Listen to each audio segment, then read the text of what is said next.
think every angler knows that good habitat makes for good fishing, but the habitat doesn't necessarily end right at the water's edge.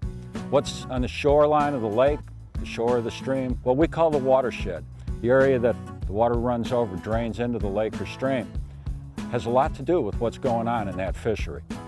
We've really done some great work improving our water qualities, toxic wastes, domestic sewage.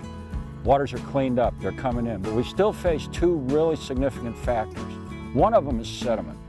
Sediment, erosion from bare shorelines, exposed watersheds, agriculture, timbering, whatever.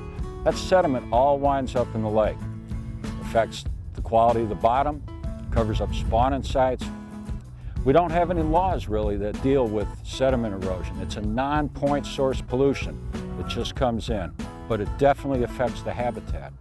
Another thing we're just beginning to learn about, seeing some relationships between what's on the watershed and the lake, is when we look at development on the shoreline.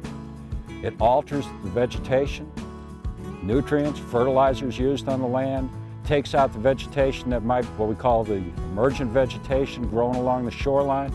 All that affects fish habitat, affects water quality. Also losses in fish population. Pike and sunfish have declined on the lakes that have the greatest amount of water riparian development. Is it the houses? Is it the clearing of the land? Is it opening up beach areas, taking out aquatic vegetation? We really don't know. It just might be more people using the lake, bigger boats, deep draft, high horsepower boats. We don't know the effect yet, but we do know that when we alter that watershed, we're ultimately altering our fisheries. So to keep that habitat up, we also have to protect the watershed. It has to be wisely managed. As fishery biologists, I work with what's out here, and fisheries management agencies have authority over what goes on in the water, but they don't have any authority on what goes on the bank.